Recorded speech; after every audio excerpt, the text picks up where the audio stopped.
தமிழகத்தில் எங்களுக்கு 50 தொகுதிகளில் நல்ல செல்வாக்கு இருக்கிறது என்றும் எங்களுடைய கோரிக்கைகளை நிறைவேற்றும் கட்சியுடன் வருகின்ற சட்டமன்ற தேர்தலில் ஆதரவு தருகிறோம் என்றும் திருச்சியில் தமிழக விவசாயிகள் கால்நடை பாதுகாப்பு கட்சியின் நிறுவன தலைவர் சத்தியம் சரவணன் தெரிவித்தார்.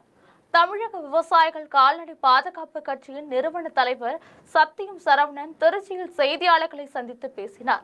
அப்பொழுது தமிழக விவசாயிகள் கால்நடை வளர்ப்போர் பாதுகாப்பு கட்சியினை தொடங்கி வைத்து இன்று கொடி அறிமுகம் செய்துள்ளோம் என்றும் ஏழை எளிய மக்களுக்காகவும் கால்நடை வளர்ப்போரை பாதுகாக்கவும் அவர்களின் கோரிக்கைகளை நிறைவேற்றவும் தமிழக விவசாயிகள் கால்நடை பாதுகாப்பு கட்சியை தொடங்கியுள்ளோம் எனவும் தெரிவித்தார்.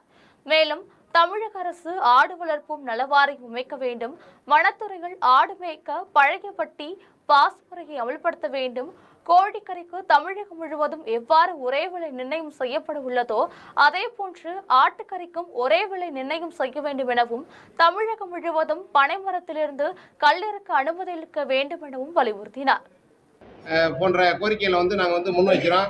மேலும் இந்த கால்நடை வளர்ப்போர் ஆடு வளர்ப்போர் பார்த்தீங்கன்னா இடம் விட்டு இடம்பெயர்றாங்க. இப்போ இன்னைக்கு அதிகமான மக்கள் பார்த்தீங்கன்னா ராமநாதபுரம் மாவட்டத்தை சேர்ந்த மக்கள் ஆடு வளர்க்கக்கூடிய மக்கள் எல்லாம் இடம் விட்டு தமிழகம் முழுவதும் பல்வேறு இடங்களில் இடம்பெயர்ந்திருக்காங்க.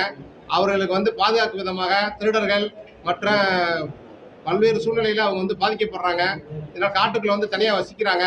அவர்களை பாதுகாப்பு விதமாக கால்நடை வளர்க்கக்கூடிய மக்களுக்கு உடனடியாக சட்டமன்றத்தில் கால்நடை வளர்ப்போர் பாதுகாப்பு சட்டத்தை இயற்ற வேண்டும்.